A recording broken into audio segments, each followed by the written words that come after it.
"I never asked for love," she said. Mafia boss smiled as he paid off her debts in secret. The 5 o'clock steam from the dishwasher hit Cassie Moreno in the face like a wave of wet heat, fogging her glasses and scalding the weariness deeper into her bones. This was the start of her second shift, the 14th hour of her day, and the Galaxy Diner was just gearing up for the dinner rush. The air was thick with the smell of stale coffee, frying onions, and the lemon-scented ammonia Marge used to wipe down the vinyl counters. Cassie moved through it all like a ghost, her white uniform immaculate, but her eyes hollow.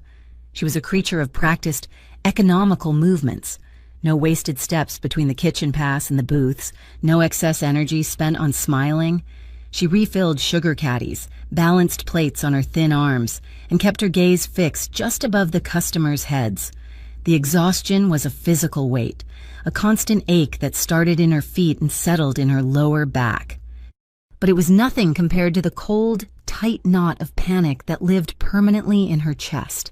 This entire performance, this grueling 17-hour marathon of serving burnt coffee and gray meatloaf, was for Max. Her brother was 13, going on 60, with kidneys that were failing faster than she could run. 3 days a week, the dialysis machine did the work his body could not, and every single treatment was a bill she could not pay. "You look like death warmed over, honey," Marge said, sliding a cup of coffee toward her at the server station. Marge was a lifer, with a brassy voice and a nest of blonde hair that defied gravity. "You need to rest. Let me cover the rest of your tables." Cassie forced a tight smile, pushing her glasses back up her nose. "I'm fine, Marge. Just tired. Big night." "Big night?" Marge scoffed, tapping her order pad. "It's Tuesday. You've been saying that every night for 2 months. You're stretched so thin you're about to snap. If you need a little float." "No." The word was sharper than Cassie intended. She softened it. "I'm okay, really. Max just needs some new textbooks." It was a weak lie, and they both knew it. The stress was leaking out of her. It showed in the tremor of her hands as she poured coffee, in the new, purplish bruise that circled her left wrist, mostly hidden by her sleeve. She told Marge she'd slammed it in a car door. The truth was far uglier. The truth had a name, Ray. The phone in her apron vibrated. A new text message. She didn't need to look. Money. Cassie. Now.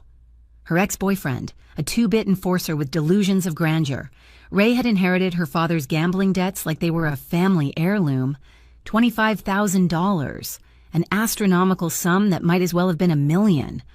Her father, bless his soul, had managed to drink and bet himself into an early grave, leaving her and Max to clean up the mess.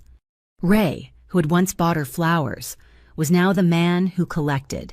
He was the one who had given her the bruise, grabbing her in the hallway of her apartment building 2 nights ago, his fingers digging into her wrist as he reminded her of the interest. "The clock is ticking, baby," he'd whispered, his breath hot and smelling of cheap whiskey. "And my bosses, they ain't as patient as me." Cassie deleted the text without reading the rest and shoved the phone back into her apron. She scanned the diner. Booth 4 was empty. He was usually here by now. For the past 3 weeks, there was another man who watched her. He was the opposite of Ray in every conceivable way, where Ray was loud, cheap, and reeked of desperation. This man was silent. He sat in the back booth, always facing the door, and nursed a single black coffee for exactly 1 hour. He wore suits that cost more than her apartment's rent. They were dark, perfectly tailored, and looked absurd in the greasy spoon setting of the Galaxy Diner. He was young, maybe late 20s, with dark hair, a strong jaw, and eyes so dark they seemed to absorb the light. He never read the paper. He never used his phone. He just watched. He watched the room. He watched the door. And most of all, he watched her. It wasn't a leer. It wasn't the way other men looked at her, either sizing her up or dismissing her entirely. It was analytical, heavy, like he was trying to solve a puzzle. He saw the tremor in her hands. He saw the exhaustion. He had seen the bruise 2 days ago, his eyes flicking to it for just a second. Cassie found his presence unnerving. He was a piece that didn't fit, a wolf that had wandered into a sheep pen. Tonight. He was late. She felt a strange, unwelcome flicker of disappointment, which immediately soured into self-loathing. She didn't need another man watching her. She was clearing plates when the bell above the door chimed. He walked in, nodding once to Marge, and slid into his usual booth, Luca Moretti. She only knew his name because Marge had once tried to flirt with him, and he had shut her down with a look so cold it had frozen her mid-sentence. Cassie picked up the coffee pot and headed over. "Just black," she said, her voice flat. He looked up. His gaze was intense, unblinking. "You spilled some." She glanced down. Her hand was shaking, just slightly, from the lingering anger of Ray's text. A few drops of coffee had splashed onto the saucer. "Sorry." She started to wipe it. "You're working too hard," he said. It wasn't a question. His voice was low, a rumble that seemed to vibrate in the air. Cassie's defenses snapped up. "Gotta pay the bills." She put the pot down and began to walk away. "Whose bills?" She stopped. She turned back slowly. He was looking at her sleeve, right where it covered the bruise. He hadn't seen the text. He couldn't know about Ray. It was just a guess, a lucky, invasive guess. "My own," she said, the words sharp as broken glass. "Is there anything else I can get you?" He held her gaze. She felt stripped bare, like he could see every unpaid bill, every sleepless night, every desperate prayer. There was no smile, no pity, just observation. "No," he said, finally. "That's all." She retreated to the kitchen, her heart hammering. She hated him. She hated his quiet judgment, his expensive suit, his easy assumption that her life was something to be diagnosed over a $2 cup of coffee. An hour later, the diner was chaos. A busload of high school kids on a field trip had descended, demanding burgers and milkshakes, and Marge was in the back arguing with the cook. Cassie was running, trying to take orders, deliver food, and clear tables all at once. The bell chimed again, and her blood ran cold. Ray, he was here. He was standing just inside the doorway, scanning the room, a smirk on his face. He was wearing a cheap leather jacket and too much cologne, a cloud of it rolling in with him. "Cassie," he boomed, making every customer turn. "There's my girl. Forgot to text me back." Cassie froze. A tray of milkshakes balanced on her arm. "Ray, you can't be here. I'm working." "Oh, I know you're working. You're always working, but you're not paying." He sauntered over, his eyes greasy. "We need to talk. Outside." "I can't. I'm not asking." He reached for her, his hand clamping down on her arm. Right on the sore spot, Cassie flinched, a sharp cry escaping her lips. The tray wobbled. "Get off me, Ray!" The diner went silent. The sizzle of the grill was the only sound. From the back booth, Luca Moretti watched. He hadn't moved. His face was granite. He watched Ray manhandle her, watched the fear and humiliation warring on her face, and he did nothing. He just sat there, a shadow in the corner, lifting his coffee cup to his lips. Cassie saw him watching. She saw the lack of reaction.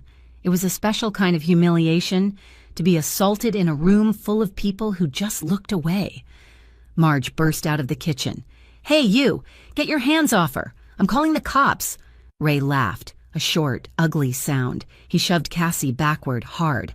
She stumbled, and the tray of milkshakes went flying, crashing onto the floor in a spray of glass and vanilla ice cream. "She knows the rules," Ray sneered at Marge. He pointed a finger at Cassie. 10 o'clock, my car. You be there." He turned and walked out, the bell chiming his exit. The diner slowly came back to life, the whispers starting up. Cassie was shaking, staring at the mess on the floor. "Honey, are you—" Marge started. "I'm fine," Cassie whispered, grabbing a rag. "I'll clean it up." She didn't look at the back booth. She couldn't. A few minutes later, she heard the scrape of the chair. She saw, in her peripheral vision, the man in the dark suit walk past her. He dropped a $20 bill on the table for his $2 coffee and walked out the door, not giving her a second glance. Outside. The air was cold. Ray was humming, walking toward his beat-up sedan, feeling proud of himself. He'd put the fear in her. That was how you managed women. A voice. quiet and cold, cut through the night. That was a mistake. Ray turned. The guy from the diner, the suit, was standing in the mouth of the alley, cloaked in shadow. "The hell are you?" Ray scoffed, pulling his jacket straight. "Her new boyfriend." The man stepped forward into the yellow light of the street lamp. Luca Moretti. Ray's stomach dropped. He didn't know the man personally, but he knew the face. Everyone in their line of work knew the Moretti family. They were the real thing, the old school. This wasn't some street-level punk. This was a boss. "Mr. Moretti," Ray stammered, his bravado evaporating. I didn't know she was with you. I swear, it's just a debt, a family thing." "You don't touch her," Luca said. His voice was still quiet, but it had the flat, hard finality of a closing steel door. "No, of course not. I was just—" "You don't come to her work," Luca continued, taking another slow step. "You don't put your hands on her. You don't speak her name. You don't even look in her direction. Am I clear?" "Crystal," Ray squeaked, holding his hands up. "Absolutely. The debt's forgotten. A misunderstanding." "No," Luca said. "The debt is the debt, but it's not yours to collect anymore. It's mine. Now get out of my sight." Ray scrambled into his car and peeled out, running a red light. Luca stood in the empty street for a moment. A black town car, silent as a shark, pulled up to the curb. His right-hand man, Nico, leaned over from the driver's seat. "Boss," Nico said, his voice gravelly. "That was sloppy. Getting your hands dirty for that gutter trash?" Luca got into the back seat, the door closing with a heavy, expensive thud. "He was loud?" "She's a civilian, Luca," Nico argued, pulling smoothly into traffic. "A waitress. It's not our business. It brings heat. You know the rules." "It is now," Luca said, staring out the window at the diner. He could see Cassie inside, on her hands and knees, cleaning up the mess. "Find out what that scumbag held over her. I want to know everything." Nico sighed. "And the girl? Leave her. I want to see what she does next." What Cassie did next was survive. She finished her shift, her body screaming, her mind numb. She got home just before midnight. The apartment was dark and quiet. "Max?" she whispered, pushing open his door. He was asleep, a thin, frail shape under the blankets. His breathing was shallow. She checked his monitors. Everything seemed stable. She went to her own room, a tiny space partitioned off from the living room. She was pulling off her uniform when her purse fell from the hook. It felt heavier than it should. She opened it. Tucked into the side pocket, where she kept her tips, was a plain white envelope. Her heart stopped. She didn't remember putting it there. She tore it open. Inside was a thick wad of cash, hundreds. She counted it, her hands shaking so badly she kept losing her place. $5,000. Her first thought was not relief. It was pure, unadulterated terror. This was a test. It had to be Ray. He was testing her. Or maybe it was a down payment on something horrible, something he expected her to do. It was dirty money. It was a trap. She felt sick.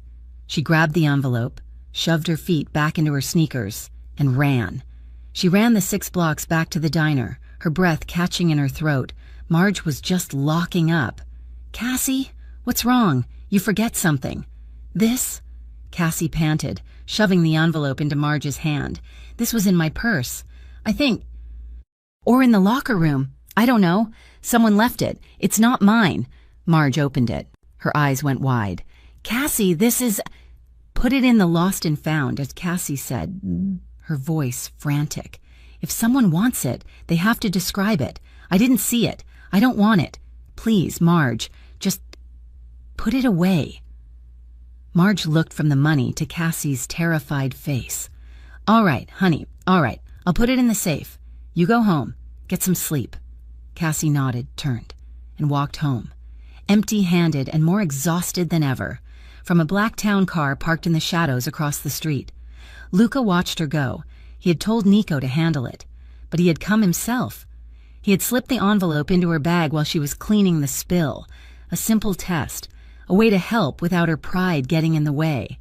He had watched her find it, and he had just watched her return it. "She gave it back," Nico said, stunned.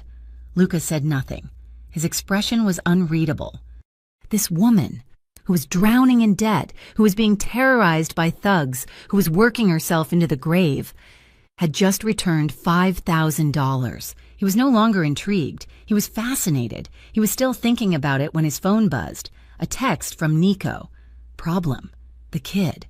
The phone rang in Cassie's apartment, jolting her from a light, restless doze. It was the hospital. Miss Moreno? It's about Max. He's in distress. He collapsed. The ambulance is on its way. The rest of the night was a blur of fluorescent lights, the smell of antiseptic, and the terrible, rhythmic beeping of machines. Max was alive, but barely. His potassium levels were critical. His kidneys had shut down completely. We need to get him on dialysis immediately, the ER doctor said, a woman with kind, tired eyes. Yes, of course. That's what we... The doctor was interrupted by an administrator with a clipboard. Miss Moreno? We have a problem. Your insurance has lapsed. And this hospital is out of network for his emergency care. I can pay. I just need time. We need a deposit to continue non-essential treatment, the administrator said, his voice devoid of emotion, or he'll have to be transferred to a county facility. Transferring him will kill him, Cassie shouted. You can't. I'm sorry. My hands are tied. Cassie looked at her brother, small and pale in the oversized bed, tubes running from his arms. She thought of the $5,000 she had returned. She thought of the $25,000 she owed. She had no choice. She had no money, no hope, no time. She pulled out her phone and made the only call she could. Her voice was dead, hollowed out by despair. Ray, it's Cassie. A pause. I told you. I know, but I'm at the ER at St. Jude's. Max is... He's dying. They won't treat him. I need money. I need your boss. She could hear the smirk in his voice. Knew you'd come around, baby. Knew you needed me. Just... Help him, she whispered, tears finally breaking free. I'll do anything. I'll sign whatever you want. Just make them help my brother. I'll be right there. She lied to the administrator, told them a private benefactor was covering the bill. An hour later, she was in a sterile waiting room, signing a stack of papers from Ray's gang, effectively signing an IOU for an unlimited amount, collateralized by her life. She didn't even read the interest rate. She just signed her name, over and over, as Ray watched, across the street. Nico got back into the car. She did it, Nico said, his voice grim. She's in the lobby with Ray right now. She signed papers with Delaney's crew. She's collateral. Boss, she used her brother's sickness to get a marker. Luca's jaw tightened. He had just warned Ray away. And now, the man had used her desperation to hook her deeper than ever, tying her to Victor Delaney, a man Luca despised. She took his debt, Luca said, the words flat. To save the kid, Nico confirmed. The hospital was going to turn them away. Luca was silent for a full minute, the rain streaking the tinted windows. He had tried to give her money, and her pride had refused it, so she sold herself to the gutter. He respected it, and it infuriated him. Handle it, Nico. Delaney. The hospital, Luca commanded, his voice sharp. Pay the bill, all of it, an anonymous donation, a clerical error. I don't care. Make that IOU she just signed worthless, at least the part that holds the hospital over her head. I want that bill zeroed out by morning. Nico nodded, already on his phone. And Nico, Luca said, his eyes fixed on the hospital's emergency entrance. Find out what it would cost to buy St. Jude's. It might be time we made a donation to their pediatric wing. The relief of seeing Max stable was a high caffeine, low sugar buzz that lasted only hours. The doctors were pleased. Max was sleeping and Cassie was left to navigate the administrative battlefield. She sat in the vinyl chair outside the billing department, her hands clammy, the IOU she'd signed for Ray's people feeling like a fresh, septic wound. She was here to set up a payment plan she couldn't afford, to beg, to plead, to do whatever it took to keep Max's care from being interrupted again. When her name was called, she walked into the small, beige cubicle and faced the administrator, the same man from the emergency room. Miss Moreno, he said, tapping at his computer, his voice flat. We were just finalizing the discharge paperwork. I know, Cassie said, her voice dry. I need to set up a payment plan for the emergency services. I signed the forms, the IOU. The man frowned, tapping again. That won't be necessary. Cassie's stomach tightened. What do you mean? Is he being transferred? No. He's cleared for discharge tomorrow. The bill. He tapped one last time and swiveled the monitor. The account balance is 0. Cassie stared at the screen, a long string of charges. The ambulance, the ER stabilization, the overnight monitoring, all followed by a single line, payment in full, anonymous benefactor. Anonymous? She whispered. That can't be right. I signed paperwork with a lender. They were supposed to cover this. The administrator shrugged. A tiny, bureaucratic movement. We received a wire transfer this morning for the full amount. As far as St. Jude's is concerned, the account is settled. It was all handled. Handled. The word hung in the sterile air, heavy with menace. This was not a miracle. This was a transaction she hadn't approved. Who? She demanded, leaning forward. You have to tell me who paid it. I can't accept. Miss Moreno. We are a hospital, not a bank. We do not investigate our payments. We just process them. He handed her a discharge summary. Have a good day. She walked out of the hospital into the gray Brooklyn afternoon, the panic colder than the wind. It was Ray. It had to be. He had paid the bill, solidifying her debt to him, to his boss. The IOU she signed hadn't just been for a loan, it was for her life. The $25,000 from her father was gone, absorbed into this new, larger, nameless debt. Her phone buzzed. A new text from Ray. See? We take care of family. My boss is happy you're cooperating. He's watching out for you now. Don't be late on the first payment. He's watching out for you. The words made her skin crawl. She walked home, and for the first time, she felt exposed. Every man on a corner, every car that slowed, every shadow in an alleyway seemed to be part of his network. She was a fly in a web, and she had just watched the spider pay her medical bills. The paranoia was a physical weight, pressing down on her shoulders, making it hard to breathe. She made it to the diner for her evening shift. Her nerves stripped raw. She was jumpy, spilling coffee, dropping a fork. Marge watched her with concerned eyes, but Cassie waved her off. She was too volatile to be touched, too terrified to be consoled. And then, at 7 o'clock, he walked in. Luca Moretti. He slid into his usual booth, the dark wool of his suit seeming to drink the diner's weak light. He looked at her, his gaze steady, unblinking. And in that moment, Cassie's fear, her paranoia, and her helpless rage found a target. He was one of them. Not Ray's crew, but the same world. The suit, the silence, the watching. He was just like the men who were suddenly watching out for her. He was a customer, yes, but his presence felt like an invasion. He had seen Ray grab her. He had seen her break. He had watched her, and he had done nothing. She grabbed the coffee pot, her knuckles white, and marched to his table. "What do you want?" she snapped. His eyes flicked up, registering her tone. They were dark, unreadable, and for the first time, she wasn't unnerved by them. She was furious. "Coffee," he said, his voice a low rumble. "Black. Is that all?" she said, her voice shaking with adrenaline. "Or are you here for the freak show? Come to watch the tired waitress get pushed around some more? Is that your entertainment?" She didn't pour the coffee. She slammed the pot down on the table, a splash of black liquid hitting the saucer. Luca didn't flinch. He just watched her. His head tilted slightly. He wasn't angry. He wasn't even surprised. He looked patient. "You like watching people suffer," she pushed, her voice dropping to a harsh whisper. The diner noise faded around them. "You like watching me?" He held her gaze for a long moment. He should have been angry. He should have told her to get lost, to get his coffee. He should have acted like any other customer. He didn't. "Yes," he said, so softly she almost missed it. The answer stunned her into silence. He leaned forward, just an inch. "I apologize," he said. And the words were so unexpected, so foreign in that setting, that they knocked the breath out of her. "I'm not familiar. My attention has made you uncomfortable. It was not my intention." Cassie stood there, Her entire defense system short-circuiting. He had apologized. He hadn't called her crazy. He hadn't told her to get back to work. He had apologized for watching her.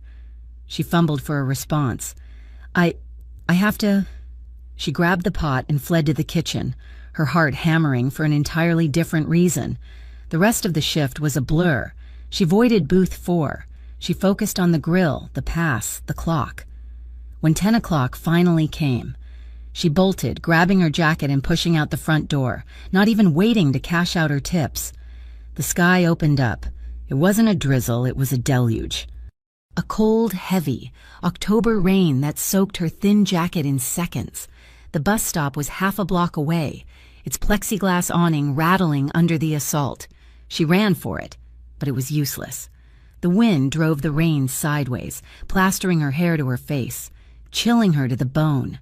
She stood shivering, watching the traffic hiss by. Her bus, at least 10 minutes away, a black town car, long and sleek and utterly out of place, pulled up to the curb in front of her. The tinted rear window glided down with a whisper. It was Luca Moretti. "Get in, Cassie." It wasn't a request. "No, thank you," she stammered, hugging herself. "My bus is..." "It's 20 minutes late. I checked the schedule." He watched her shiver. "Don't be stubborn. You'll catch pneumonia." She hesitated. She was cold. Max was waiting up for her. And this man... He had apologized. He wasn't Ray. He was something else. Something dangerous. But he wasn't Ray. She pulled the heavy door open and slid in. The world outside disappeared. The hammering rain was reduced to a distant, muffled drum. The air inside was warm, dry, and smelled of rich leather and something clean and masculine. It was silent, the silence of money. She sat on the edge of the plush leather seat, dripping onto his immaculate floor mats. "Where to?" he asked. She gave him the address, her voice small. He didn't move. He was just looking at her, his dark eyes intense in the shadows of the car. "Why were you so angry?" he asked. I was having a bad night." "It was more than that," he said. "You looked at me like I was the one who hurt you." Cassie looked down at her hands, at the ragged cuticles, the chapped skin. "People like you," she whispered. "You don't just watch. There's always a reason. There's always a price. So you assume the worst." "I assume the truth," she retorted, looking up, finding a spark of her earlier fire. "In my world, nothing is free, not even a look, and especially not help." He seemed to consider this. "So you'd rather drown in the rain than accept a ride? You'd rather be harassed by men like the one in the diner than accept protection?" "Protection," she scoffed, a bitter laugh escaping her. "That's what he said. We're watching out for you. Protection is just a prettier word for a cage. It's a debt. I have enough of those." His expression darkened. "The hospital bill." Her blood ran cold. "How did you..." "It was you. It was handled," he said, echoing the administrator. "Why?" she demanded, her voice rising. "Why would you do that? To own me? To make me one of your... whatever I am? You think you can just buy me?" "I think your brother needed a doctor," he said, his voice sharp and sudden, cutting through her panic. "I think you were desperate, and I think you made a bad deal with worse men. I intercepted it. That's all." She stared at him, her mind racing. He had paid, not Ray, him, the unreadable man in the back booth. "I can't pay you back," she said, her voice breaking. "I know. I don't want your help," she cried, the tears of exhaustion and confusion finally coming. "I don't want to owe you. I don't want to owe anyone. I never asked for love. I never asked for anything. I just want to be left alone." The words hung in the warm, quiet air. She was trembling. The confession ripped from her. Luca looked at her, and his face was no longer unreadable. It was sad. "Some people," he said, his voice rough, "don't get the luxury of being left alone. They get the world they're given, and they have to survive it. You don't have to like the help, Cassie. You just have to be smart enough to take it." He put the car in gear and pulled smoothly away from the curb. The ride was silent, but it was a different silence. It was heavy, charged. He drove the 6 blocks to her apartment. The rain a steady rhythm, the windshield wipers keeping time. He parked. She didn't move, her hand on the door handle. "Thank you for the ride," she whispered, not looking at him. "He'll be back," Lucas said. "Ray," she flinched. "The money I paid? That just clears the hospital. It doesn't clear your other arrangement." "I know," she said, her voice hard. "I'll handle it." "How?" She finally looked at him. "The way I handle everything. On my own." She got out of the car and ran into her building, not looking back. Luca watched her go, his hands tight on the steering wheel. He watched her light go on in the third-floor window. He sat there for a long time, the engine humming. He picked up his phone and dialed Nico. "She's more stubborn than I thought," Luca said. "They're always stubborn, boss, until they're not. This one's different. She'd rather sell her soul to the devil she knows than accept a lifeline from the one she doesn't. She's going to try and pay them. Delaney's crew? They'll eat her alive." "I know," Luca said. "So we're going to starve them first. Find out everything about Ray's operation, his suppliers, his accounts, his safe houses. I want to know where every dollar he's ever made is hidden. And then I want you to freeze it. Lock him out. I want him to feel the chill by morning. That'll get Delaney's attention," Nico warned. "Good," Luca said. "Let it." Cassie did not sleep. The encounter with Luca had shaken her, but the debt to Ray grounded her in a terrible reality. The hospital bill was gone, a miracle she couldn't process, but the IOU she had signed was still valid. It was a new debt, one to Ray's boss, Victor Delaney, and the first payment was due in 3 days, the next morning. She walked to the part of town she hated. She stood for a long time outside the pawn shop, the little gold locket in her hand. It had been her mother's. It was the last piece of her she had. She went inside. The shame was a physical taste, like ash in her mouth. She walked out 20 minutes later with $400 in her pocket and a hole in her heart. It wasn't enough. It was never enough. But it was a start. It was her money. She was walking home, taking a shortcut through an alley to avoid the main street, when a figure stepped out from behind a dumpster. "I've been looking for you. Cassie." Ray. He looked terrible. His eyes were wild, his face pale and sweaty. This wasn't the smirking enforcer from the diner. This was a cornered animal. "I have a payment," Cassie said, holding out the envelope of pawned money. "It's not all of it, but it's—" He backhanded her. The force of the blow sent her staggering against the brick wall, her head cracking against the mortar. Her vision swam. $400, he screamed, grabbing the envelope and throwing the cash into the wet grime of the alley. "You think this is a joke? This is garbage. Ray, I got the money. My accounts." "And," he yelled, grabbing her by the jacket and slamming her back against the wall. "They're frozen. All of them. Someone's squeezing me. Someone's cutting me off. Was it you? Did you talk to your new boyfriend?" "What are you talking about?" she gasped. "Tasting blood. I don't—" "The suit," he spat, his face inches from hers. "The guy from the diner. You think he's going to save you? You think you're safe now?" He laughed, a high-pitched, desperate sound. "You're not safe. Cassie, you're collateral." He leaned in, his voice dropping to a terrifying whisper. "You know, your brother. Max. He's on the 3rd floor, right? Second room on the left by the window? It would be a real shame if the power went out on your block. All those machines he needs, they all run on electricity, don't they?" Cassie stopped breathing. The blood drained from her face. This was a new line, a line that was never supposed to be crossed. You're lying," she whispered, but the terror was absolute. Ray smiled, a true, ugly smile. "Am I? Make the call, Cassie. Get your new man to unfreeze my accounts, or I swear to God, I will unplug that little boy myself."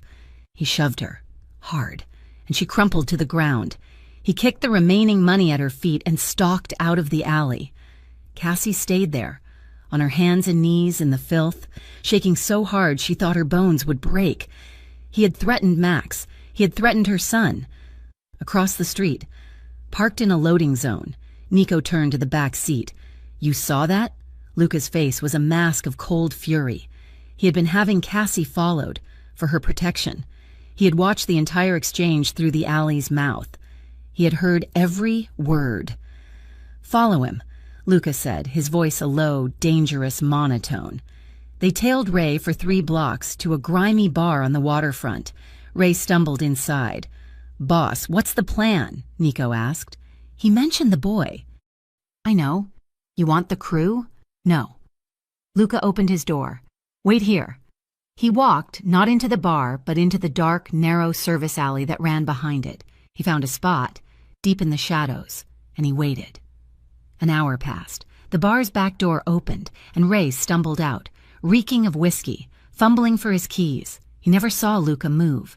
One moment Ray was fumbling. The next he was airborne, slammed against the brick wall. A hand was around his throat, cutting off his air, lifting him. Luca Moretti looked even colder in the dark. His eyes were black pits of ice. Mr. Moretti, I didn't—" Ray gasped, clawing at the hand. "You mentioned his name." Luca whispered. It was not a fight. It was a punishment. Luca was a controlled, brutal storm. He didn't use a weapon. He used his fists, a hard, driving blow to the solar plexus that folded Ray in half, a sharp, precise strike to the ribs that was met with a wet, cracking sound. Luca let him drop, then kicked him, rolling him over. Ray was gasping, trying to crawl. "No," Luca warned his crew, who had silently gathered at the alley's entrance, drawn by the call. "No killing, not yet." He hauled Ray up by his shirt, his knuckles bloody. "You were warned," Luca breathed, his voice raw. "You were told to stay away."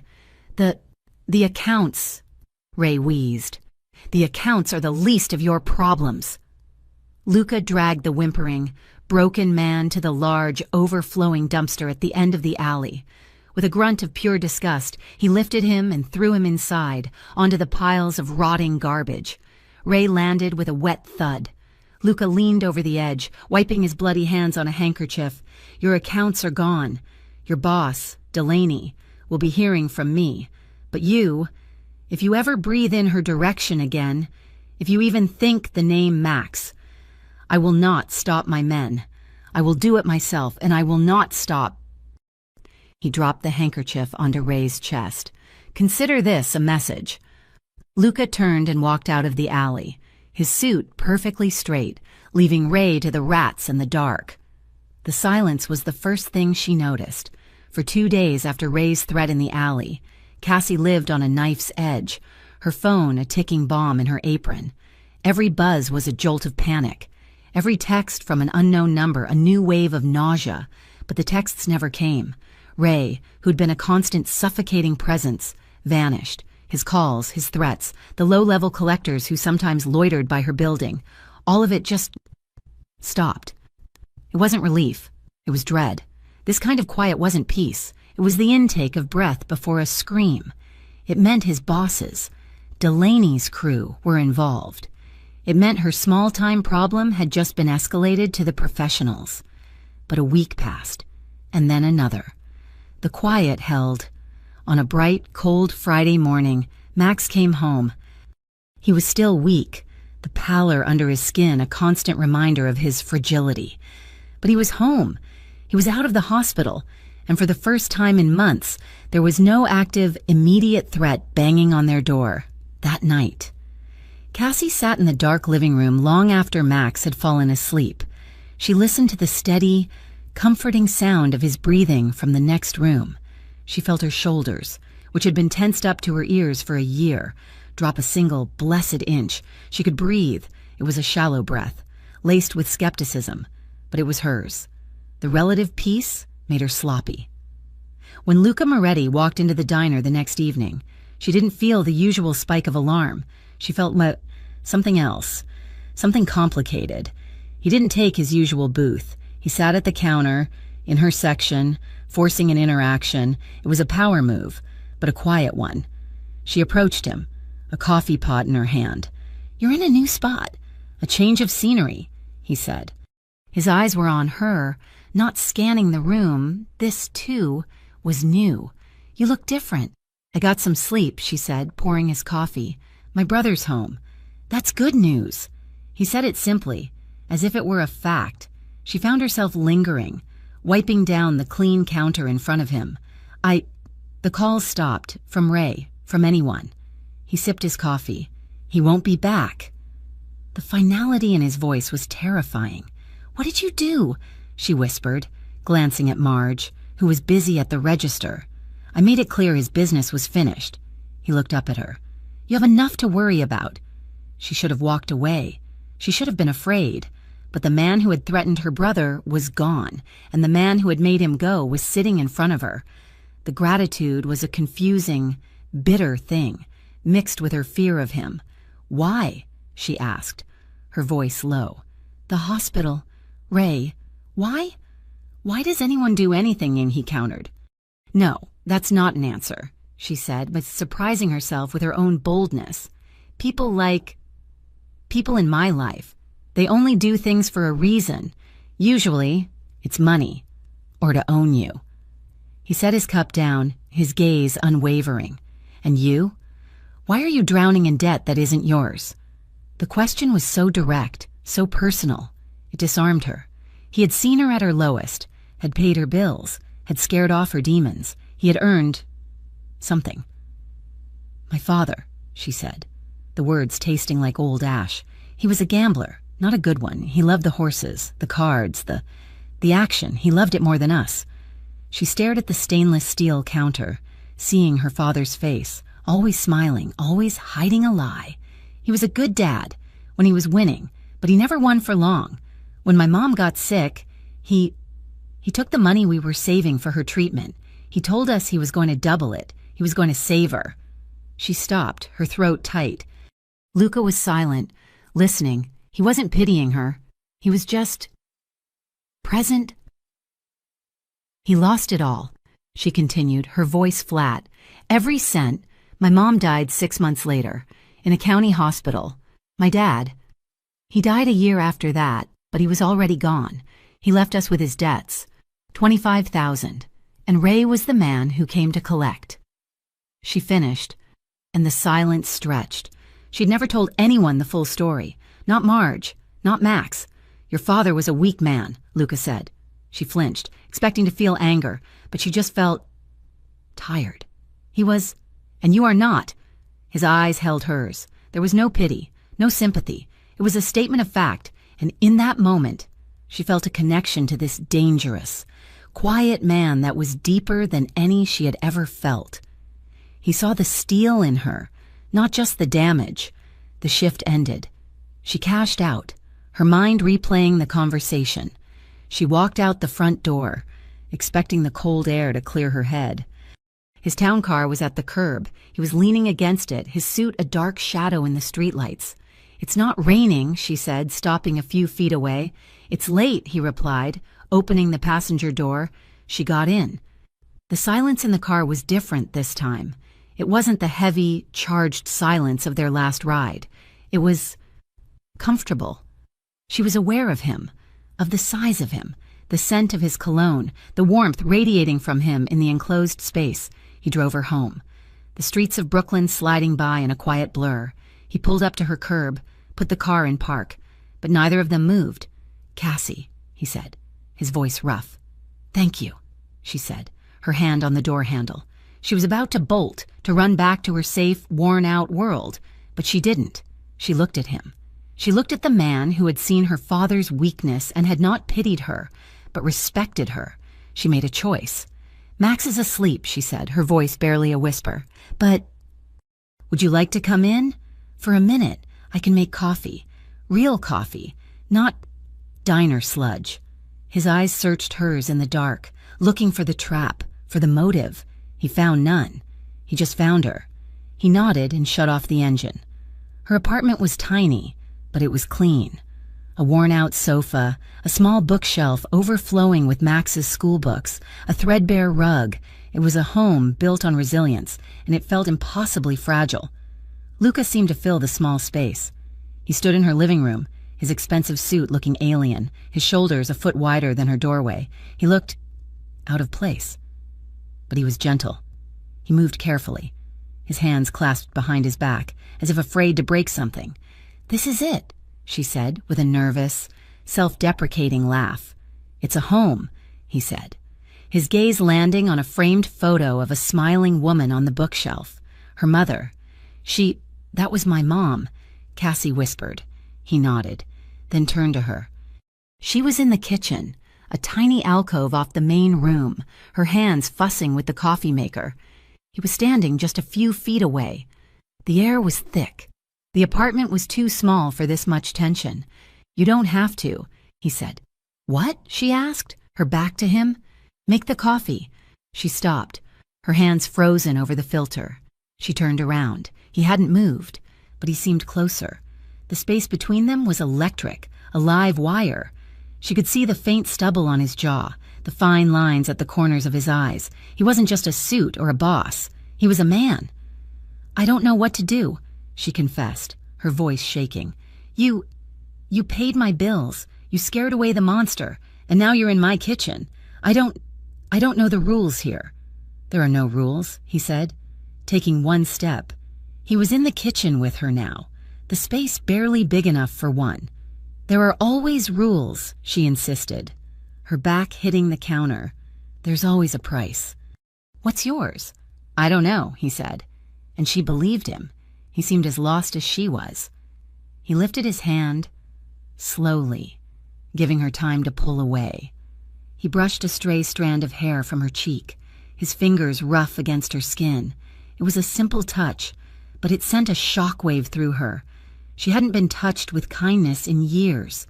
She leaned into his touch, a small, involuntary movement. Her eyes fluttered closed. It was all the permission he needed. His other hand came up, cupping her jaw, his thumb stroking her cheekbone. He was just looking at her, his dark eyes searching hers, and then he leaned in. The kiss was hesitant. It was a question. His lips were firm, warm, and they just rested against hers. He was waiting. Cassie's heart was a trapped bird. She was afraid of him, of what he was, of what this meant. But underneath the fear was a desperate, aching loneliness, a need to feel wanted. She rose up on her toes, just a fraction, and pressed back. The change was instant. A low sound rumbled in his chest, and the hesitance vanished. The kiss deepened. His hand slid from her jaw to the back of her neck, his fingers tangling in her hair, tilting her head, his other arm wrapped around her waist, pulling her flush against him. She wasn't small and fragile. She was solid, real, and he held her like he was starving. His mouth was not gentle, but it was not rough. It was consuming. He kissed her with a focused intensity that left her breathless. He kissed her like he had been thinking about it for weeks. In the back of that diner booth, Cassie felt herself melt. Her hands, which had been braced against his chest, crept up, her fingers gripping the lapels of his expensive suit. She kissed him back, pouring every ounce of her fear, her gratitude, her loneliness, her frustration into it. She let herself feel, just for a second, what it was like to be held by someone strong, to be protected. He moved them, never breaking the kiss, until her back was flat against the wall. He was all heat and muscle, a wall of controlled power. His mouth moved to her jaw, her neck, and she gasped, her head falling back, and that's when reality hit her. Oh, debt, payment. She froze. Her hands, which had been clinging to him, went flat against his chest. She pushed. "Stop." He stopped. Instantly. He pulled back, his breathing heavy, his eyes dark and dilated. He was still holding her, but the pressure was gone. "I can't," she whispered, her voice wrecked. She was trembling. "I can't." He searched her face, his expression tight. "I hurt you." "No," she said, almost a sob. "No, you didn't. I can't." She pushed against him again, and he let her go, stepping back, giving her space. She wrapped her arms around herself. "I can't pay you back for this," she whispered, staring at the floor. "I have no money. I have nothing. I can't owe you this." The silence was deafening. Luca scrubbed a hand over his face. He looked tired and more human than she had ever seen him. He took a step toward her, but stopped when she flinched. "Cassie," he said, and his voice was soft, rough with an emotion she couldn't name. "This isn't a debt. Everything is a debt. Not this." He looked at her, his eyes burning with an intensity that had nothing to do with the kiss. "You don't owe me. I just want to be near you." He turned and walked out of her apartment, the door clicking softly shut behind him, leaving her alone, shaking, and more confused than ever. The next day, she got the call at work. She was in the middle of the lunch rush when her phone rang. It was Max. He wasn't talking. He was screaming. She ran. She ran the 10 blocks home, her lungs on fire, a single word looping in her head. No, no, no. She saw the door from the end of the hall. It was splintered, hanging open. The lock played a jagged hole in the wood. "Max!" she screamed, bursting into the apartment. It was a violation. They had been thorough. The sofa cushions were slashed, feathers drifting in the air. The small TV was shattered. Her bookshelf was overturned, the photo of her mother crushed underfoot. The kitchen, every plate, every cup, was broken on the floor. But the worst part was the message, spray-painted on the wall in black. "We can touch anyone."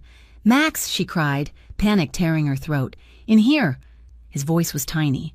He was in his closet, huddled in the back, clutching his knees. He was physically fine. He was safe. But his eyes were wide with a terror she had never seen. He was 13, and he looked ancient. They just broke it, Cassie," he whispered, shaking. They never looked for me. They just broke everything." She called the police. She knew it was useless. 2 officers showed up 3 hours later. They walked through the wreckage, their faces bored. "You know anybody who'd want to do this, miss?" one of them asked, chewing gum. "His name is Ray," she said, her voice dead. "He works for Victor Delaney." The officers shared a look. The gum chewer sighed, closing his notebook. "Victor Delaney. Right. Look, miss," the other one said, his voice laced with false pity. "You get mixed up with people like that, things like this. They happen. It's vandalism. We'll file a report." "You're not going to do anything?" she cried. "We'll tell you to get a new lock," the officer said, heading for the door. "And maybe, don't drop names you shouldn't. Have a good night." They left. She was alone. Alone with the wreckage, with a terrified child, and with the absolute chilling knowledge that the law was not on her side. She was sweeping up broken glass when he appeared. There was no knock.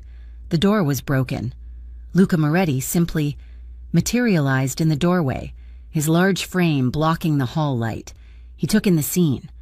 The trashed apartment, the spray paint on the wall, the broken glass and feather-coated floor. His eyes moved over it all, his face a mask of granite. Then his gaze landed on Cassie, on her shaking hands, on the broom. The fury that rolled off him was a physical thing. It was cold, it was dark, and it was so potent it sucked the air from the room. "Where is the boy?" His voice was a low, dangerous monotone. "He's safe," Cassie whispered. "In his room, with the door locked. This was Delaney," he stated. "They did this because of you," she suddenly screamed, the terror and rage boiling over. She threw the broom. It clattered uselessly at his feet. "You poked the bear. You sent your message to Ray, and this is the one they sent back. This is your fault." He didn't flinch. He just watched her, his face grim. "Yes," he said. "It is." He stepped inside. "Pack a bag, both of you. My men are downstairs. I have an apartment. It's clean. It's protected. You'll be safe there." "No." He stopped. "No, no," she yelled, tears of frustration and terror streaming down her face. "I'm not going with you. If I go with you, I'm just a different kind of property. I'll be in your cage instead of his. At least here, I'm free." "This isn't freedom, Cassie," he said, his voice raw, gesturing at the destruction. "This is a war zone, and you just put your brother on the front line." The words hit her harder than Ray's fist, because they were true. "I won't be your captive," she whispered, her stubbornness the only thing she had left. "I am not trying to capture you," he said, his voice tight with a rage she realized wasn't directed at her, but at the situation, at Delaney, at himself. He stared at her for a long, hard minute. the immovable object and the unstoppable force. "You are a fool," he said, his voice flat. He turned and walked out. Cassie slid down the wall, her legs giving out. She sat in the wreckage, surrounded by the ruins of her life. That night, she couldn't sleep. She had cleaned. She had scrubbed the paint off the wall until her fingers were raw. She had nailed a piece of plywood over the broken door. She sat on the sofa, her mother's broken picture frame in her hands. Max was asleep in her bed, the lock on her door flimsy, but in his mind, a barrier. She was alone. She had no money, she had no protection, the police were useless. And she had just pushed away the only person who had offered any help. She had done it to protect herself, to protect her right to not owe him. But as she sat there in the dark, the cold seeping in through the broken door, she realized the truth. Her pride had not kept her safe. It had just guaranteed she would be alone when the real monsters came. She put her head in her hands, her shoulders shaking, and for the first time since her mother died, she wept. She cried for her father's weakness, for her mother's absence, for her brother's stolen childhood, and for the terrifying, impossible, dangerous man she had just kissed. The dialysis clinic waiting room was its own special kind of hell. It was beige. The air smelled of stale coffee and floor wax, and the television was perpetually tuned to a game show with a screaming audience. Cassie sat, her leg bouncing, watching the clock. Max was in the chair, a book in his lap, but his eyes were on her. He could feel her fear. Ever since the break-in, her nerves were wire-stripped and exposed. She was so focused on the door to the treatment bay that she didn't see him enter the waiting room until he was standing in front of her. Luca Moretti. When he wasn't in his suit, he wore dark jeans and a gray quarter-zip, looking less like a boss and more like a civilian. It was a disguise, and it made him more dangerous. "Cassie," he said, his voice low, urgent. "We need to talk." "No," she said, her voice tight, grabbing Max's hand. "We're busy." 5 minutes, he pressed, his eyes flicking to the other people in the room, a sleeping old man, a nurse at the desk. "Please, for him." He gestured to Max, and that was the mistake, the implication that she was failing, the pity, the reminder of her powerlessness. It all converged with the sleepless nights, the terror of the break-in, and the cold, indifferent faces of the police. "He's here," Luca said, "because of me. I know that. Let me fix it. Let me put you somewhere safe. Let me take care of this." He was begging, not for him, but for her. And it was the begging that broke her. All the air she'd been holding, all the fear she'd swallowed, came roaring out. "You!" she yelled. The word was a slap. The game show audio seemed to vanish. The nurse looked up. "You did this!" she screamed, scrambling to her feet, putting herself between him and Max. "You and your messages! You think this is a game?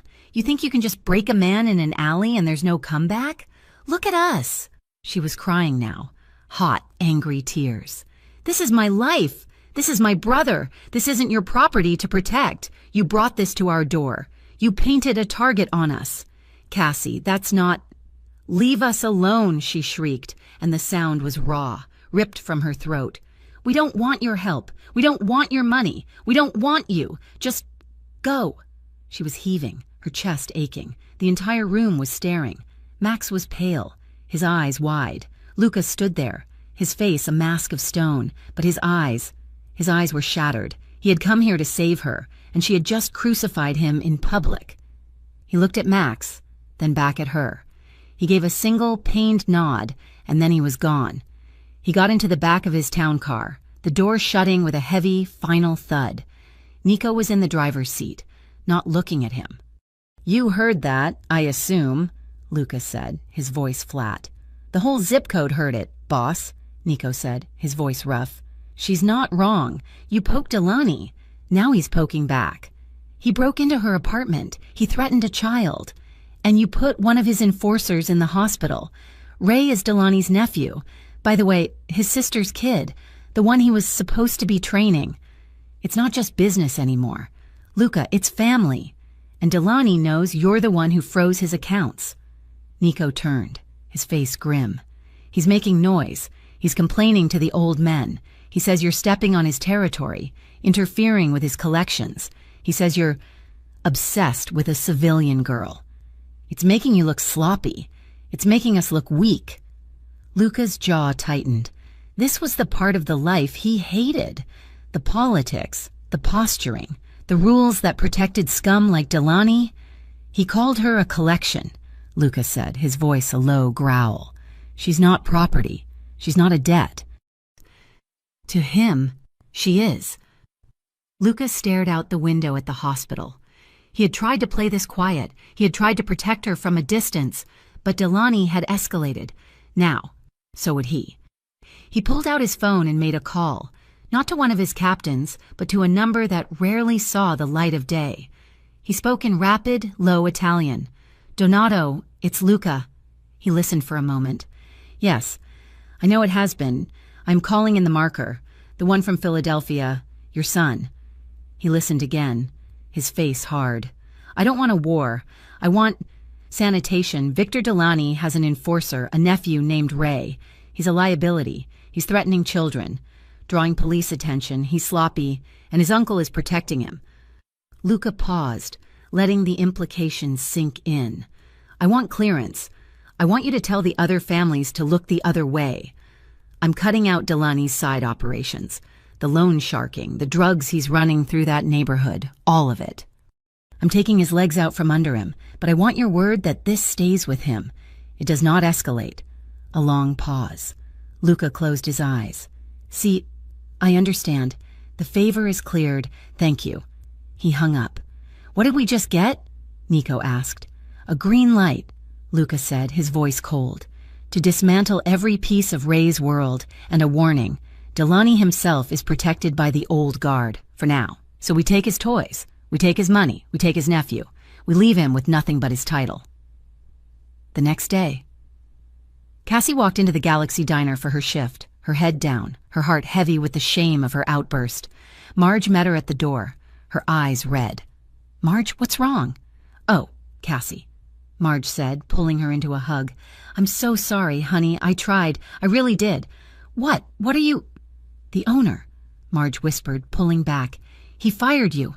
Cassie's blood ran cold. "He— What?" "2 men. They came in this morning." "Sharp suits. Not your style," she said, meaning not Luca's style. "They told Mr. Harris that your unwanted trouble was bad for business, that if you kept working here, they'd make sure no one else came in." Marge was crying. "He's a coward, Cassie. He caved. He said you're done. Here." She shoved a wad of cash into Cassie's hand. "This is your last week's pay, and a little something from me. Don't you tell him." Cassie stood on the sidewalk, the familiar smell of frying onions wafting from the diner, a place that had been her one, stable rock, and now it was gone. She was unemployed. She had no income. Rent was due in a week. Max needed a refill on his medication. The spiral was fast. She sold her mother's locket. She sold her own winter coat. She sold Max's old video game console, lying to him that it was broken. The money was gone in 2 days. She walked the streets looking for help wanted signs. No one wanted to hire someone with no references and no availability. Someone who needed to be home by 3 for her brother. Finally, she found it. A handwritten sign taped to the back door of a grimy, black-painted bar called The Crow's Nest. Cleaner wanted. 2 a.m. to 7 a.m. Cash. It was the bottom of the barrel. It was a job for ghosts, for people who didn't exist in the daylight. She took it. The work was brutal. It was scrubbing floors sticky with spilled beer and God knows what else. It was cleaning toilets that hadn't been properly bleached in a decade. It was the smell of stale whiskey, vomit, and ammonia, a smell that clung to her skin. She would work from 2 until 7, walk home in the gray dawn, get Max ready for his bus, and then collapse into bed. She would sleep for 3 hours, wake up, meet Max's bus, make him dinner, and try to stay awake until it was time to go back to the bar. She was running on fumes. She was pale, her clothes hanging off her. The bones in her face stood out, her eyes 2 dark, bruised hollows. From a car parked in the shadows a block away from the crow's nest, Luca watched her emerge one morning. He had found out where she was working within an hour of her first shift. He watched her stumble on the curb, her exhaustion so profound she was weaving. "This is madness," Nico said from the driver's seat. "Boss, just grab her. She's killing herself." "And say what?" Luca's voice was raw. "I fired you so I could save you. I destroyed your life. Now let me give you a new one?" She'd spit in my face, and she'd be right. He was trapped. He was dismantling Delaney's empire, piece by piece, turning off his money, arresting his dealers, gutting his entire operation. But he couldn't stop the one thing he wanted to: Cassie's suffering. She had forbidden him from helping. And her pride, her stubborn, beautiful, infuriating pride, was a fortress he couldn't breach. "So we just watch?" Nico asked. "Oh." "We watch," Luca said, his knuckles white. "And we wait." He didn't have to wait long. It was a Tuesday, or maybe a Wednesday. Cassie had lost track. It was 4 a.m. She was mopping. The floor seemed to be swaying. The bucket of bleach water was fuzzy. She was so cold, but she was sweating. A high-pitched whine started in her ears, blocking out the sound of the jukebox the bartender had left on. "Gotta finish," she mumbled, leaning on the mop. The floor tilted violently. The last thing she saw was the dark, gritty wood rushing up to meet her. Then nothing. The first sensation was beeping, a steady, rhythmic beep. The second was the smell, antiseptic. No, she thought, her mind thick and foggy. Not again, not the hospital. A panic, cold and sharp, cut through the fog. Max. She tried to sit up, but her body felt like it was filled with sand. A tube pulled at her arm. "Max," she gasped, her throat a desert. "He's safe." The voice. Low, calm, and so familiar it hurt. A hand, large and warm, settled on her shoulder, gently pushing her back down. She forced her eyes open. The light was dim. Luca. He was sitting by the bed. He wasn't in a suit. He was in a black Henley. The sleeves pushed up his forearms. He looked rumpled. His hair was a mess. His jaw was dark with stubble. He looked like he hadn't slept. "He's safe," he repeated. "He's at a friend's apartment, a woman, she's a nurse. She made him pancakes. He's watching a movie. He was scared, but he's okay." The relief was so sudden, so total, that it was a physical blow. The fortress she had built, the one made of pride and stubbornness and "I can handle it," it didn't just crack. It disintegrated. It was over. She couldn't fight anymore.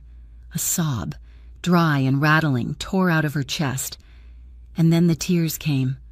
Hot, silent, and endless. She couldn't stop them.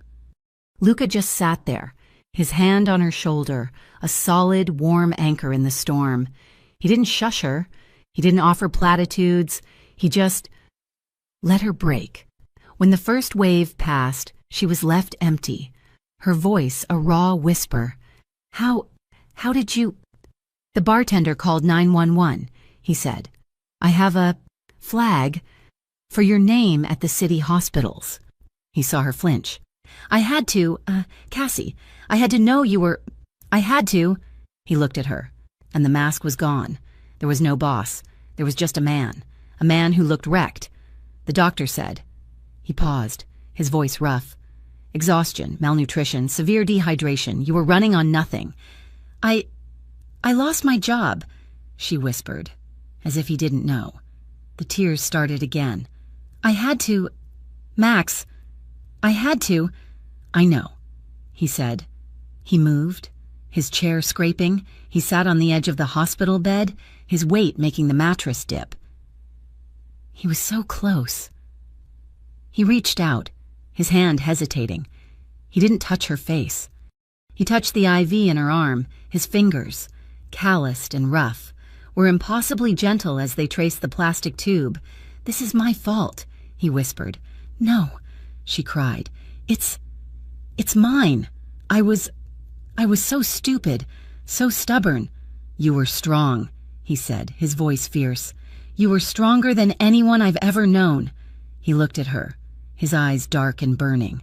"You carry too many scars, Cassie." He lifted her other hand, the one without the IV. He saw the new calluses from the mop. He saw the old, faint scar from the broken plate. He lifted her hand to his lips and pressed a kiss into the palm. She trembled, a small, broken sound escaping her. He leaned in, his gaze never leaving hers. "You don't have to be strong all the time." He kissed her. It was nothing like the first time. That kiss had been fire and question and a starved, desperate need. This was an answer. It was slow, and it was deep. It was a kiss of pure comfort, of reverence. He tasted her tears, the salt and the sorrow, and he just took them. She didn't pull away. She was too tired to fight, too broken to pretend.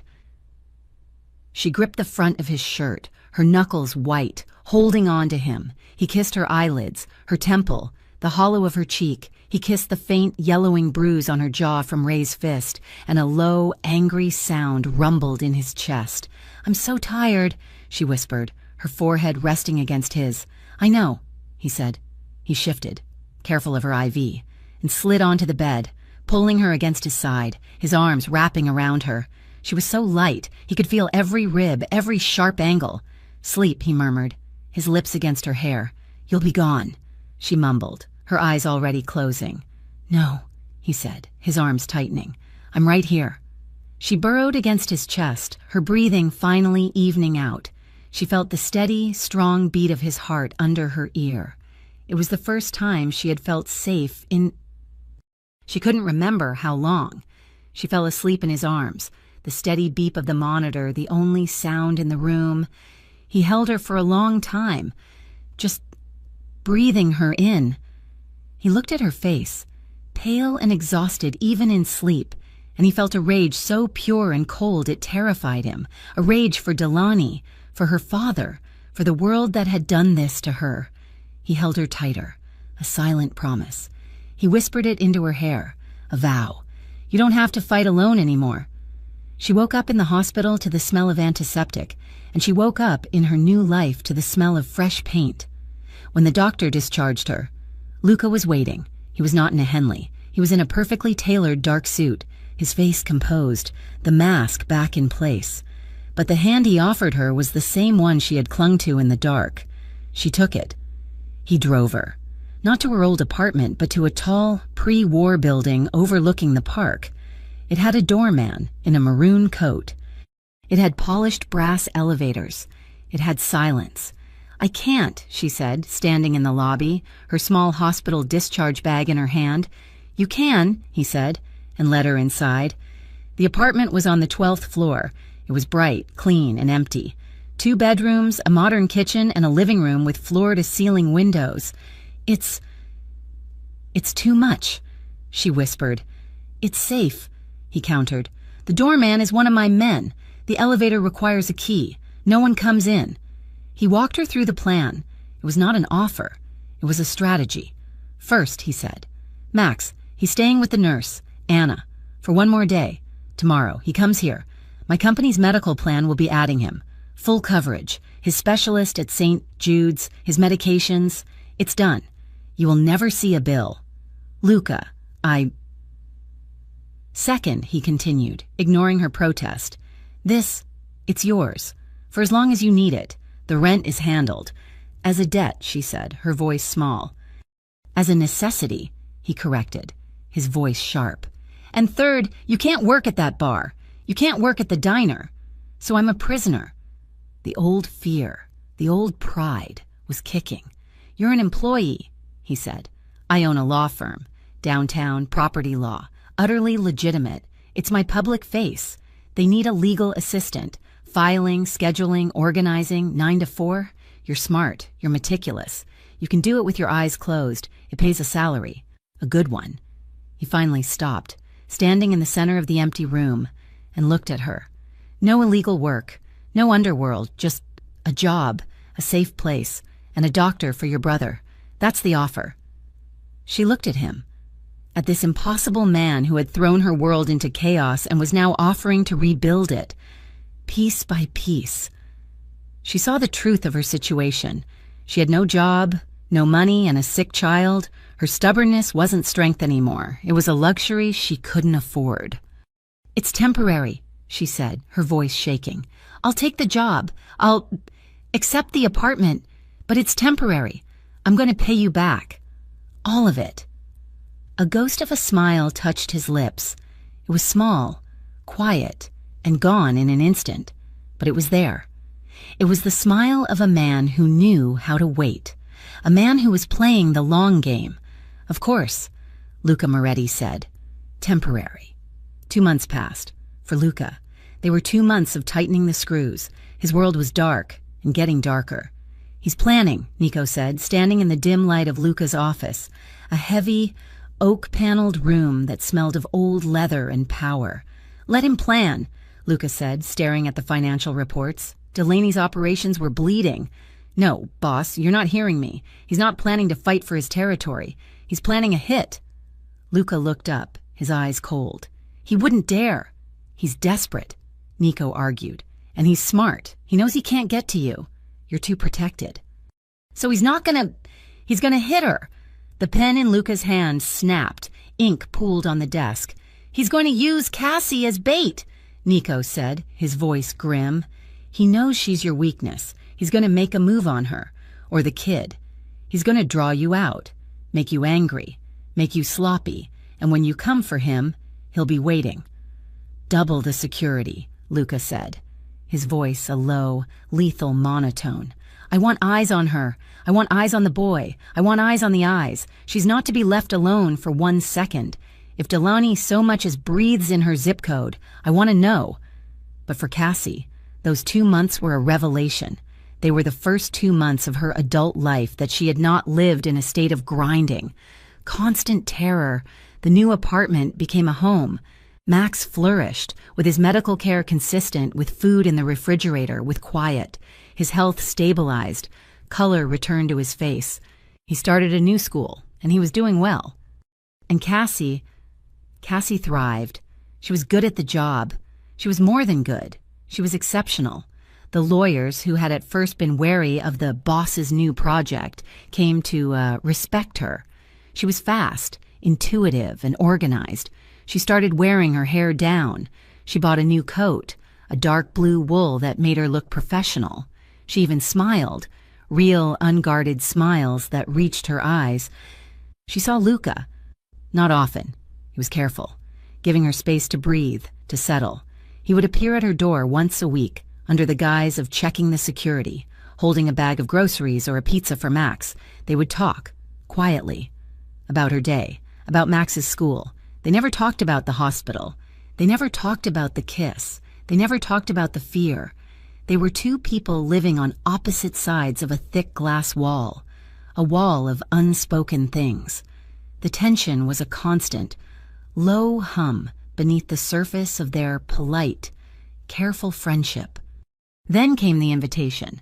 The Moretti Foundation was hosting its annual charity gala for urban renewal. It was Luca's largest legitimate event. He asked her to come. "As my assistant, Nene," he said, his voice formal. I need someone I trust to be there." She panicked. She had nothing to wear.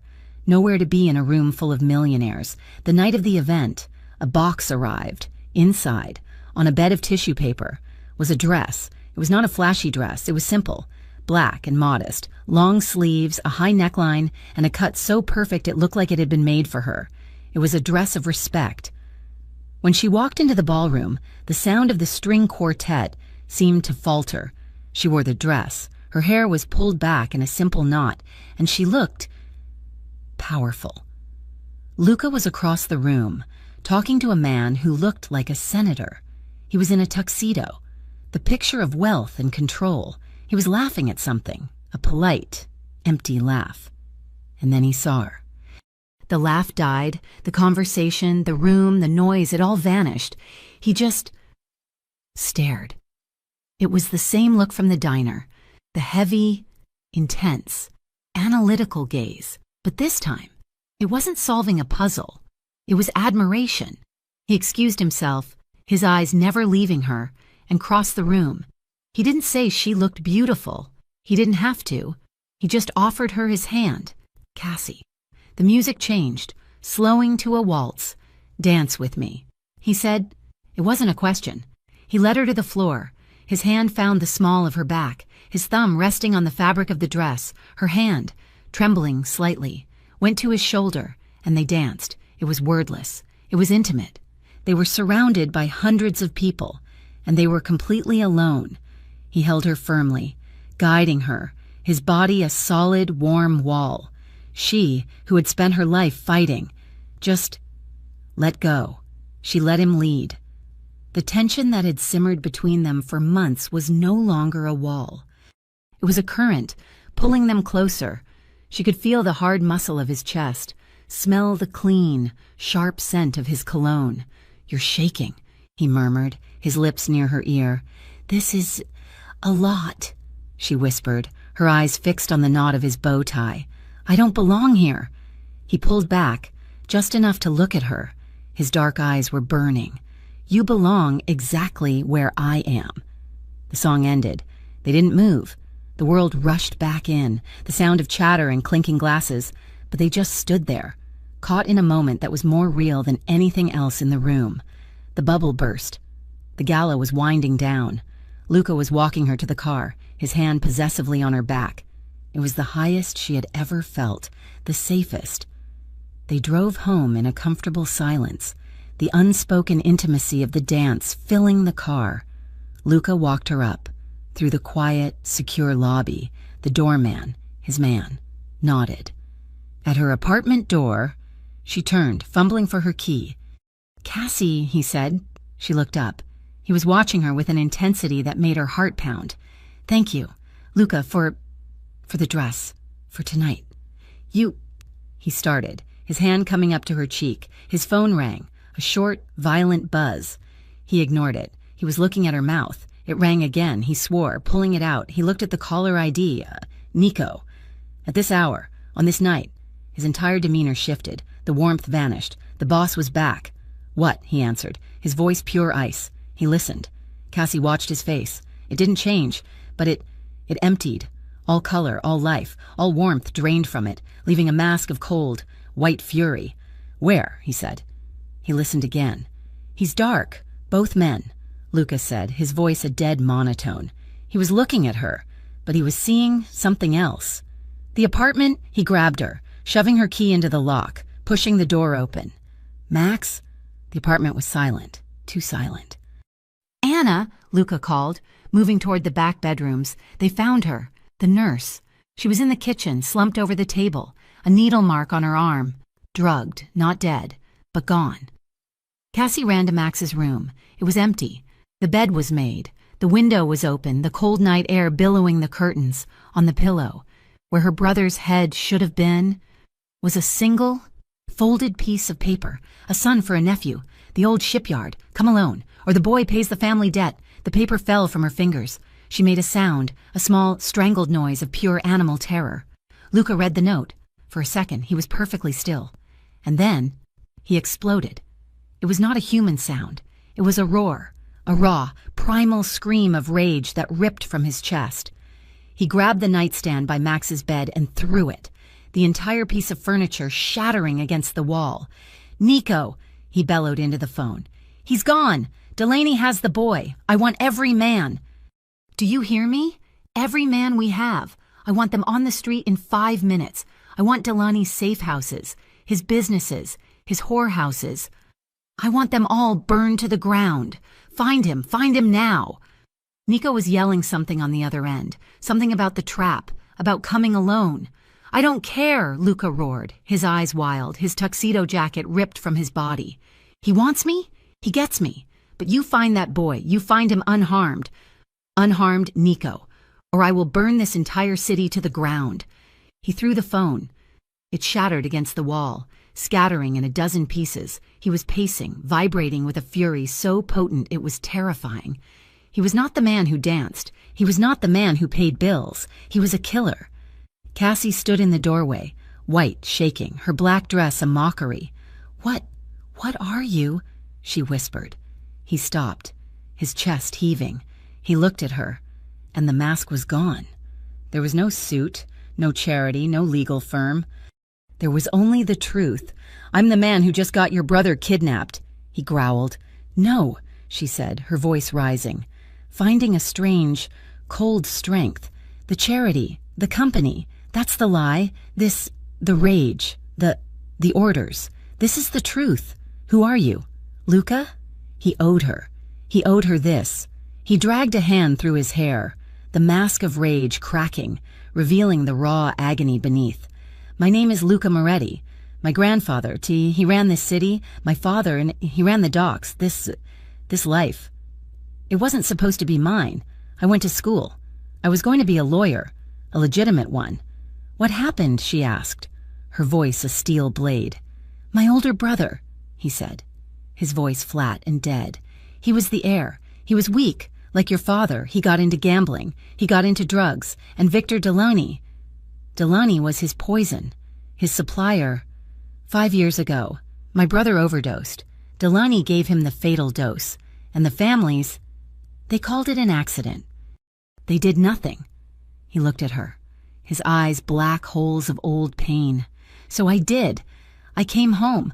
I took my father's seat. I took the power. I took the blood. I am everything you are afraid of. Cassie, I am a mafia boss. I am the man who protects his family." He looked at the empty room. "And I am the man who just failed to protect yours." The confession hung in the air, the truth, stark and ugly. Cassie walked toward him, her steps measured, her face unreadable. She slapped him. The sound was a gunshot in the silent room, a sharp, stinging crack. Her entire body, her entire soul was in that blow. Luca's head snapped to the side. A red handprint blossomed on his cheek. He stood there, taking it. He had expected it. He deserved it. He waited for her to scream, to run. She didn't. She grabbed the front of his shirt, her knuckles white, pulling him down to her level. She was trembling, but not with fear, with rage. "You listen to me," she whispered, her voice shaking with a fury that matched his own. "I don't care about your brother. I don't care about your father. I don't care about Victor Delany. I care about Max." He looked at her, stunned, seeing the steel that had drawn him to her in the diner, now forged into a weapon. "You bring him home," she spat, her eyes burning. You bring my brother home, because if you don't, if he dies, if that man hurts him—" She choked on a sob, but her grip didn't loosen. "I will never forgive you." The old shipyard warehouse smelled of rust, diesel, and the cold, briny water of the East River. It was a cavern of corrugated metal, a forgotten place fit for forgotten men. Luca Moretti walked into the center of the vast, open space, the yellow overhead lights casting long, sickly shadows. He was alone. The red handprint from Cassie's slap had faded from his skin, but he could still feel it. A branding of her pain and his failure. "Well, well," a voice echoed from the metal catwalks above. "The little boss, all alone. I'm touched." Victor Delany emerged from the shadows, flanked by half a dozen men. He was a small, unimpressive man, made smaller by the oversized, tacky suit he wore. He was a rat who had, for a moment, cornered a lion, and he had the bait. Across the space, tied to a steel support beam, was Max. He was small, pale, and trembling, his eyes wide with a terror that ripped Luca's soul. "He's just a boy, Victor," Luca said, his voice a calm, dangerous rumble. He held his hands out, open, away from his body. "He's not part of this. Your business is with me." "My business," Delany sneered, "was with my nephew, Ray, the one you crippled. My business was with my accounts, the ones you froze. You came into my house, Moretti, and you took— Now, I take— He's a child," Luca repeated, taking one step closer. "He's sick. This isn't justice. This is pathetic. It's leverage," Delany spat. "But you're right. I don't want the boy. I want you, a son for a nephew, a boss for a street punk. It's poetic." "Let him go," Luca said. "Let him walk out that door. And I'm yours. You have my word." Delany's laugh was a wet, ugly sound. "Your word? The word of a man who breaks the old codes? A man who bleeds for a civilian whore?" Luca's composure didn't crack, but his eyes went black. "All right, Moretti," Delany said, enjoying the moment. "You're so noble. Let's do it. Cut the kid loose." He nodded to one of his men, who moved toward Max with a knife. The man sawed through the ropes. Max stumbled, falling to his knees. "Go," Luca commanded, his voice soft, directed at the boy. "Run. To the door. Don't look back." Max scrambled, half crawling, half running. Luca kept his eyes on Delaney. And now... Delaney smiled, raising a hand. "You." He gave the signal. "Kill them both." Delaney's mistake was thinking Luca was noble. He was not noble. He was prepared. The man near Max aimed his gun not at Luca, but at the boy's back. Before he could fire, a gunshot, loud and sharp, echoed from the rafters. The man dropped. The warehouse exploded. It wasn't a firefight. It was an ambush. Nico and a dozen of Luca's men, hidden for an hour, materialized from the shadows, from shipping containers, from the catwalks. They had come not for a trade, but for a war. Delaney screamed, a sound of pure panic, as his men were cut down. Luca was already moving, diving behind a stack of rusted oil drums, his own weapon now in his hand. He wasn't firing at Delaney's men. He was firing a path to Max. He grabbed the boy, hauling him to his feet. "Get behind me! Stay down!" He shoved Max behind a massive rusted engine block, a fortress of iron. "Don't move!" The chaos was absolute. The air was full of smoke, the sound of shouting, and the sharp, percussive crack of gunfire. And into this hell. Cassie Moreno ran. She had lost her mind. That was the only explanation. After Luca had left, that cold fury in his eyes, she had sat in the apartment for 10 minutes, vibrating with terror. And then, the terror had turned to rage. She would not sit. She would not wait. She had run from the building, found one of the black sedans that was always parked a block away, and pounded on the window. The driver, a young man named Frankie, had his orders. "Watch the building." "He's at the shipyard," she had screamed at him. "Delaney's, I know he is. You take me there. You take me now, or I will walk, and I will tell your boss you let me." The panic in her eyes was more convincing than any threat. He had driven, his tires smoking. She had burst through a side door just as the main fight erupted. She was panicked, lost, screaming for her brother. "Max!" She saw him. He was huddled behind the engine block, just as Luca had left him. But the fight had shifted. 2 of Delaney's men were advancing on that position, trying to get a new angle. "Max!" she shrieked, sprinting across the open floor. She reached him, sliding on the oil-slick concrete, pulling him into her arms. "I'm here. I'm here. It's okay. I'm here." She was so focused on her brother she didn't see the danger until it was too late. Luca was pinned down, crouched behind a forklift, exchanging shots with the men who were advancing on her and Max. He was distracted, his focus split between the threat and the family he was protecting. A new figure emerged from the smoke, a lone gunman, circling, finding the perfect flanking position. He was on Luca's blind side. He raised his weapon for the clean, final shot. Cassie saw him. She saw Luca, unaware. She screamed, "Luca, behind you!" The warehouse was too loud. Her voice was lost. The man took aim. There was no time. There was no choice. A few feet away, one of Delaney's men lay dead. His handgun was on the concrete, glinting in the yellow light. Cassie, who had never held a gun, who had wept at the sight of one, scrambled. She left Max for 1 second, grabbed the heavy, cold steel. It was slick with something she refused to identify.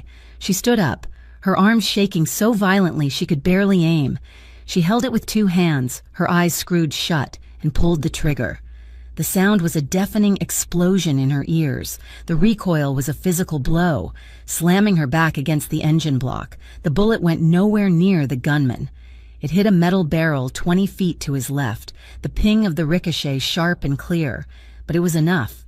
The gunman flinched, startled by the new threat. Turning his head toward the sound, it was all Luca needed.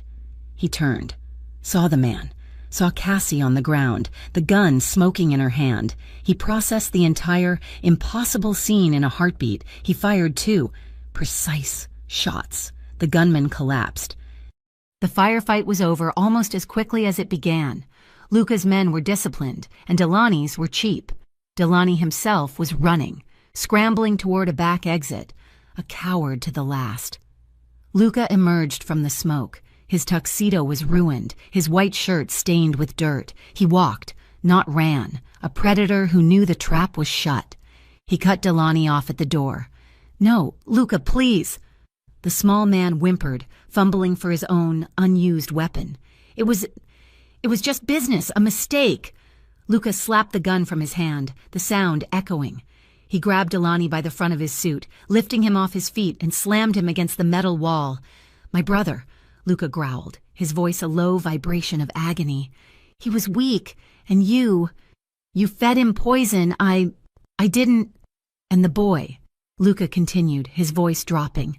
"The boy was sick, and you used him." Luca's hands were on him. This was not a firefight. This was not business. This was judgment.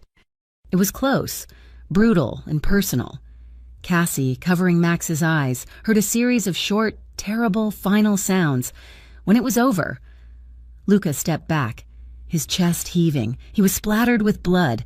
Delaney slid down the wall, a broken thing, and did not move.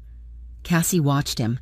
She watched this man, this killer, stand in the center of the carnage. He was a monster. He was the most terrifying thing she'd ever seen. And she was not afraid. She was not horrified. She was in awe. She was looking at a man who had ripped the world apart with his bare hands. Not for power, not for money, but for them.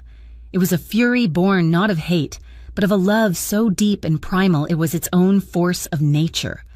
Nico ran up, his gun still raised. "Boss, sirens, police? 2 minutes out, we have to go." Luca's wild eyes finally found her. He saw her, covered in grime, holding her brother. He saw the gun on the floor beside her. He saw her looking at him, not in fear, but in understanding. He crossed the warehouse in 5 strides. He did not speak. He did not have to. He grabbed her arm, pulled her to her feet, and put his other hand on Max's shoulder. "It's over," he said. He led them through a dark tunnel, away from the sirens, away from the city, away from the life that had tried to kill them. They disappeared into the back of a black car and into the night. The safe house was a lie. It was a mansion, a modern fortress of glass and warm wood, hidden on a lake so still it looked like a black mirror. Days passed, or maybe just one long, endless day. Max was outside. He was fishing from the dock with Nico, who, it turned out, was surprisingly patient. He was laughing. It was a sound Cassie had not heard in years. Cassie was in the living room, sitting by a fireplace that was crackling with warmth. She was clean. She was wearing a soft gray sweater that belonged to Luca. She was safe. She was holding a file.